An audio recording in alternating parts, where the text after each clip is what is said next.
Hello students, welcome to the session of Civil Engineering, Societal and Global Impacts. Let's discuss further about the climate change, energy efficiency, how is the temperature control, what can be the aesthetic. Let's discuss further in the next module or next sessions. So here you can see about we have till now discussed about all the computer aided facility management, how with the help of technologies you can maintain the facilities provided in the construction site after the construction is completed. Now let's see what it can helpful and how it can helpful. Let's discuss first climate control in built environment. Which are the major impact of climate control? First is the selection of site, architectural designs, selection of material, ventilation and air conditioning system to control quality indoor air. Right? Let's discuss in detail. First of all, selecting a building site means air pollution may originate at source that are close to the farms and chosen site. When construction should be done, we need to know about how is air pollution, what is the adjacent properties allowed, and how it can be designed so our indoor air quality should be maintained. The very first thing is how you select, where you select your site. Architectural design is such that the fundamental injection at the time of planning and design a new building is how is the light, how is the air, how is the opening of building should be kept actually. So architectural designs plays a very important role in the climate control, the east and the west wind, how it should be properly planned, how it should be the sunlight properly into the building. So this is all been done in the architectural design. Let's discuss the selection of material and the building opening. Selection of material should be properly done, which can control the climate. The ratio should be properly given into it. The building opening should be in such a way that the opening of building will give you the good look, good climate control, good temperature control. Let's discuss about protection against humidity. The principal means to control consists of reducing humidity in the foundation of the building where microorganisms, especially fungi, can frequently spread and develop. So basically this care should also be taken while you are doing the construction and you are selecting your construction site. You can ever have the other questions of planning indoor spaces. It's important to know during the planning stage to use which building will be put on the activities to be carried out. What are the activities which is going to be held into it, right? Selection of material should be properly done as we have seen. Reduce of volatile organic compounds which damage less to the environment. Ventilation systems are properly provided, which is the major question right now, because pollution in these spaces will be only eliminated by the proper ventilation and air circulation in your house. Yes, we all are using ACs right now in our home, but what is the impact of it? We will see in detail in the further. Next, we are going to see about the energy efficient building. Now let us discuss in detail. We have already seen the climate control, but let us see what is energy efficient built environment. Building consumes almost 70% of electrical power in developed world and responsible for 40% of carbon dioxide emission. Right? Now how can you tell that energy efficient building is this? When the carbon emission is such, right? Energy efficient in the built environment can make significant contribution to the sustainable energy economy, right? Which is the very much required strategy right now. If I want to make any building as a built environment, what are the parameters coming into its ways?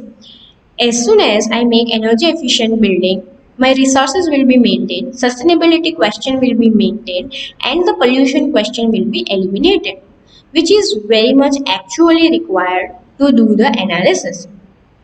Internet-based energy services could deliver low-cost building energy management and control to the mass market enabling plant. Now, I would like to tell you and draw your attention towards the slide background, student. You can see what does it mean. I have kept the slide background related to how we can maintain the energy efficiency and how we can maintain the built environment. Right? Trees are important, sustainability is important, resources are important, which are the major use in the construction field only. Methods of achieving energy efficiency in building. This is an important topic. Material and construction technique. Choice of material, building material is imperative and reducing energy content of building. Building orientations will be in such a way that solar radiation and wind build are best oriented with the longer side facing north and south, minimize the solar gain. So accordingly, we design to make it energy efficiency. Energy efficient lighting. Energy consumption in Japan states that lighting is a crucial element in building. Renewable energy system, rooftop solar panels, lightning panels, right? Rainwater harvesting are the things which we decide and which we have so we can sustain the energies. Landscaping is the major question right now for conserving energy. It reduces direct sun and striking and heating up of the building. Utilize energy efficient products such as lighting, cooling systems, CFL, LEDs, which are the major questions we need to use right now. So that will store the energy for us, right? Even the innovations are coming up that we are using lot of e-materials, that is the mobile, internet, laptops. Let's see what if we can do to regain our energies which we are already using related to the tube lights or CFLs. Let's see and do the research towards that field also, because we have lots and lots of usage of e-things, that is e-waste, which is generated a lot by the human beings. So these are the methodologies which can be implemented and the stages to see that how is energy efficient building can be prepared. Here you can see or you have heard about LEED, which is known as Leadership in Energy and Environmental Designs. This is one type of IS code which is specially for the built environment and environmental aspect when you design a building. Green Building Rating System, and which is known as other is Leadership in Energy and Environmental Designs.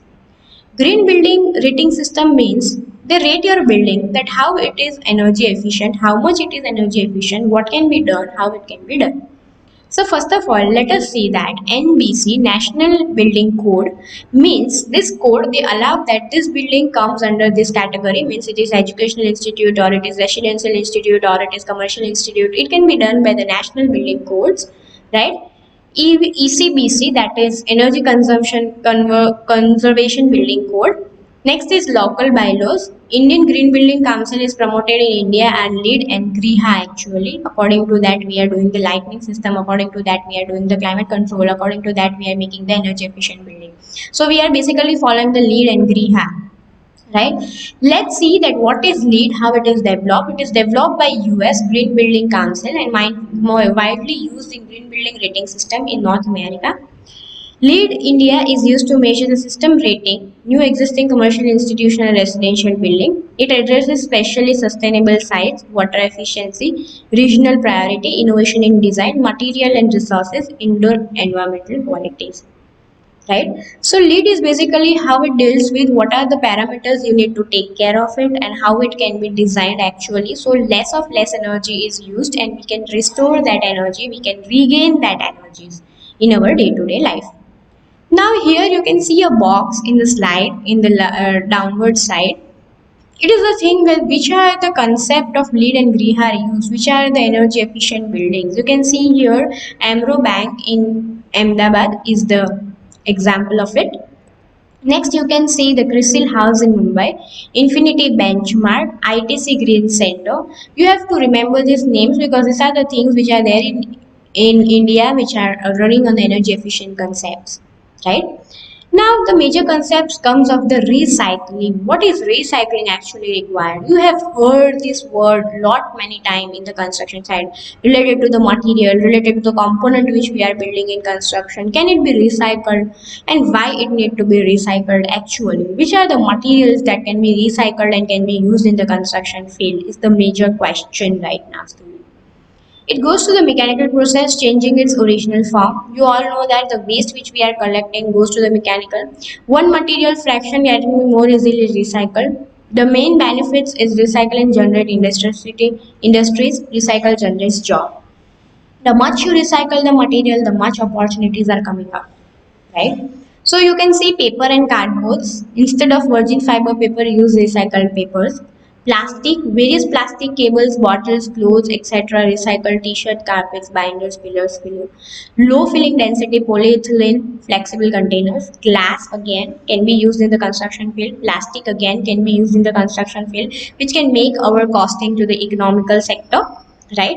Next comes the metal. Yes, how is the metal useful? How if we recycle, what happens to the metal? Debris from construction and demolition work. So this all can be recycled. Demolished aggregates can be used in the concrete Old timber can be used for the door, windows, and furniture, right? So recycling is the major question right now coming up, and the industries of recycling are much more developing in all the countries. Doing that, we can restore and sustain our more and more resources and the energies which we are actually using. So recycle can be properly done and develop the sector of it. Next comes the temperature control in built environment. How can you control the temperature in your building? Thermal comfort of occupant and design building services are very important. It depends on air temperature such as air velocity, radiant temperature, relativity, humidity and the uniformity of condition. There are three main principles, that is conduction, convection and radiation. A transfer of heat between substances which are in direct contact with each other. Conduction occurs when heat flows through a solid. Very easy to understand. Conduction, convection, which is already done. Movement of gases and liquid caused by heat transfer. And radiation, when electromagnetic wave travels from space, is called radiation. This is the temperature control actually which is required. Let's see the various temperature controls in building are the thermal insulation, block and slab insulation, loose fill insulation, blanket insulation, insulating boards, reflective sheet materials, lightweight materials. Advantage of thermal insulation can create what?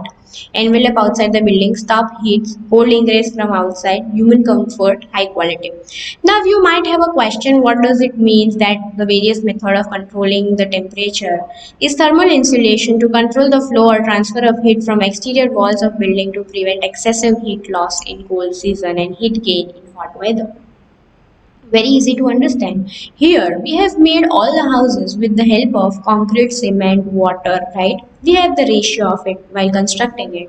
And you might have heard of that concrete and cement is the major factor who emits lots and lots of heat during the cold season and during the hot season, summer and winters. And that is why they emit lots and lots of temperature, and we need to do the thermal comfort for the human who are residing there. So we need to use the material in such a way, right? There is the impact of cavity walls. It is constructed with two separate walls of single wall purpose with some space or cavity between them. Cavity wall is called as a hollow wall also. Maximum horizontal spacing wall ties is 900 mm. Maximum vertical spacing is 450 mm. It does not carry moisture from outer leaf to inner leaf. So basically these are the sheets which are usually which is known as reflective sheets. Again, reflective sheets are like aluminum, gypsum sheet, more reflectivity, low emissivity. These are fixed outside of the structure to stop heat entrance into the building. Lightweight material that is used while preparing concrete mixture will result in heat loss prevention. So these are the things which we need to take care. This is a very important thing that we need to take care for the temperature control in building. Now let's see about the passive control temperature. Passive control means we are maintaining the outside temperature. Environment property of building control temperature within building it using free renewable sources of energy such as wind, sun, cooling, ventilation, lighting, needs, etc. Active control uses energy consumption methods such as heating by fossil fuels, burning, cooling with air conditioning to control the temperature in the building. Right? So passive and active are the things which we need to control. Active temperature control is through the ventilation, cross ventilation and stack ventilation. Radiant cooling is required, direct radiation cooling is required, indirect radiation cooling is required, evaporation cooling is required. So basically active and passive temperature control is the major question how we are handling it. The energy is absorbed and emitted, and the material is such a way used that it maintains the temperature, it maintains the quality of air, and it maintains which affect the human health is properly maintained. So basic purpose is to give the cooling effect in the occupant who are residing into that construction. So active is in such a way that natural cooling strategies are used for the physical property of air. Cross ventilation relies on wind to pass through the building of the purpose of cooling. Stack ventilation, it relies on the buoyancy of warm air to rise and exit through the opening located at the ceiling. So these are the methodologies which are useful, which are very important to know about. Evaporation cooling, if we talk about it, relies on the evaporation process of water to cool incoming air while simultaneously increasing the relative humidity. A saturated filter is placed at the supply of inlet, so natural process of evaporation can cool the supply of air, right? So humidity is the major who is affecting the temperature control also. Next is the active temperature control is again with the vegetation, water surface, solar control, aperture, glazing, shading. These are the things which can kept for the active temperature control. Before going to this, you should be knowing the important differences in active and passive temperature control, which we have already discussed. Now let's see what is active thermal control. Is energy consuming methods such as heating by burning fossil fuels and cooling with air conditioning to control temperature in the building. AC process of removing heat and moisture from the interior of an occupied space to improve the comfort of occupants.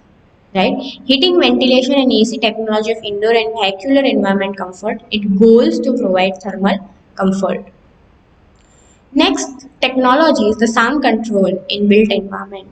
Acoustical site planning, acoustical architectural design, acoustical construction, and the barriers. Sound control means it should be properly planned, it should be properly seen the adjacent building and properties, and then only we do the construction. So if it is an hospital, we cannot build near the factories because it will be not to the mental peace of the patients who are coming towards it. If it is residential building, again we cannot keep in the near to the factories because it is not to the mental peace to the people who are residing towards it. So proper site planning is required. Arrangement of building on the site can be used to minimize noise impacts, right? Noise impacts is the major question. Acoustical architecture design, proper room for room arrangement, placement of windows, building heights, balconies, courtyard should be properly done. Achieve significant noise impact reduction without need of it. Acoustical construction noise can't be interrupted. It passes through walls, floors, windows, ceilings, and etc. Barriers, a noise barrier can obstruct or place between noise source and receivers, which interrupt the path of noise. Barriers can also be kept. So this is about the site control in built environment. So this site control in built environment is very much required. We need to see about the aspects, which is right now with the new construction is being seen. So till now we have discussed all the factors related to the climate control, temperature and the sound.